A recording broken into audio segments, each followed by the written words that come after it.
அல்ஹம்துலில்லாஹி ரபில் ஆலமீன். அல்லாஹும்ம ஸல்லி அலா முஹம்மதின் வல ஆலி முஹம்மதின் வபாரிக் வசல்லிம் அலைஹி. அஸ்ஸலாமு அலைக்கும் வரஹ்மத்துல்லாஹி வபரகாத்துஹு. வெல்கம் டு வாய்ஸ் ஆஃப் ஈமான். எல்லாரும் எப்படி இருக்கீங்க?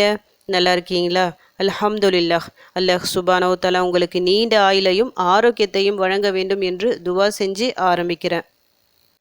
ரமதான் நோன்பு முதல் நாளன்று ஓதுற மாதிரி ஒரு துவாவை நான் சொல்ல போகிறேன். அவசியம் இந்த துவாவை ஓதிக்கிங்க. இந்த துவாவை பொறுத்த வரைக்கும் நான் ஏற்கனவே ஒரு 2-3 தடவை நான் போட்டுட்டேன். இருந்தும் நான் உங்களுக்கு ஒரு ரிமைண்டராக நான் போடுறேன். இந்த துவாவை நீங்கள் மறக்கக்கூடாது, அவசியம் ஓதணும் சொல்லிட்டு. நான் இப்படி திரும்ப திரும்ப இந்த துவாவை போட காரணம் இந்த துவாவோட சிறப்பு. அப்படி ஒவ்வொரு மாதமும் ஓத வேண்டிய துவா இது. பிறை பார்த்ததும் ஓதுவோம் பார்த்தீங்களா, அந்த துவா தான் இது.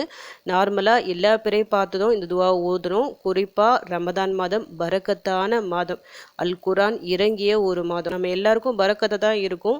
இன்னும் இந்த துவாவின் மூலமாக உங்களுக்கு இன்னும் அதிக பரக்கத்தை அள்ளி கொடுக்கும். இந்த மாதம் முழுக்க உங்களுக்கு சிறப்பாக அமையும். இந்த ஒரு துவாவை நீங்கள் ஓதுறதால அவசியம் ஓதிக்கிங்க. நான் ஒரு முறை உங்களுக்கு ஓதி காமிக்கிறேன், பார்த்து நல்லா மனப்பாடம் செஞ்சு ஓதிக்கிங்க. ஏன்னா பிறை பார்த்துட்டு இதை ஓதணும். உங்களுக்கு மனப்பாடமாக தெரிஞ்சாதான் இதை ஓத முடியும். இப்போ நான் உங்களுக்கு ஓதி காமிக்கிறேன். அல்லாஹும்ம அஹில்லஹு அலைனா பில் அம்னி வல் ஈமான் வஸ்ஸலாமதி வல் இஸ்லாம் ரப்பி வ ரப்புக்கல்லாஹ் ஹிலாலு ருஷ்தின் வ ஹைர். அல்லாஹ் இந்த பிறையை அபிவிருத்தி உள்ளதாகவும் ஈமானையும் இஸ்லாமையும் சாந்தியையும் கொண்டு தரக்கூடியதாகவும் வெளியாக்கி வை. பிறையே எனது ரப்பும் உனது ரப்பும் அல்லாஹ் தான். நேர்வழிக்கும் நல்லதற்கும் வழிவகுக்கும் பிறையாக ஆக்கி வைப்பாயாக. இதனோட பொருளை படிக்கும் போது உங்களுக்கு தெரியும் எவ்வளவு சிறந்த ஒரு பொருள் இது. நபி ஸல்லல்லாஹு அலைஹி வஸல்லம் அவர்கள் வழக்கமாக இந்த துவாவை ஓதியுள்ளார்கள். ஒவ்வொரு மாதமும் பிறையை பார்க்கும்போது இந்த துவாவை பொறுத்த வரைக்கும் நீங்கள் பிறை பார்த்த முதல் 3 நாட்கள் ஓதலாம். இன்னைக்கு உங்களுக்கு அந்த பிறை தென்பட்டுச்சுன்னா இன்னைக்கு பார்த்து ஓதிக்கிங்க.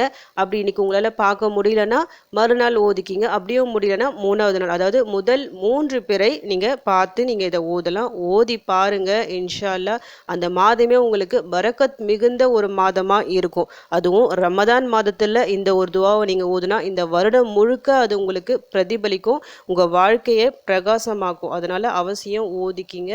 மனப்பாடம் செஞ்சு வச்சு ஓதிக்கிங்க. ஒரு விஷயம் நமக்கு நல்லது நடக்கும், நம்ம வாழ்க்கையை செழிப்பாக்கும்னு தெரிஞ்சா எவ்வளவு வேணாலும் நம்ம கஷ்டப்படலாம். அந்த வகையில சின்ன ஒரு துவா தான் இது. மனப்பாடம் செஞ்சு வச்சு பார்த்து ஓதிக்கிங்க. எப்படியாவது பிறைய பாருங்க. முதல் 3 நாட்களுக்குள் இந்த துவாவை ஓதுவதற்காகவே பிறைய பாருங்க, பார்த்து ஓதுங்க. இன்ஷா அல்லாஹ் எல்லா வளங்களும் உங்கள் வாழ்க்கையில சேரும். வரக்கூடிய ரமதான் மாதம் நம்ம எல்லாருக்கும் ஒரு பரக்கத்தான சிறந்த மாதமா இருக்கணும் சொல்லிட்டு அவங்க எல்லாருக்காகவும் துவா செஞ்சுக்கிறேன். எனக்காகவும் என் குடும்பத்திற்காகவும் நீங்களும் துவா செஞ்சுக்கிங்க. அல்ஹம்துலில்லாஹ். இந்த வீடியோ உங்களுக்கு யூஸ்ஃபுல்லா இருந்திருக்கும்னு நினைக்கிறேன். நீங்க தெரிஞ்ச இந்த விஷயத்த மற்றவங்களுக்கும் எத்தி வைங்க. இதன் மூலம் அவர்களும் பலனடையலாம். இன்ஷா அல்லாஹ். அடுத்த பதிவில் சந்திக்கலாம். ஜஸக்கல்லாஹு கைரன் கசீரா. அஸ்ஸலாமு அலைக்கும் வரஹ்மத்துல்லாஹி வபரகாத்துஹு.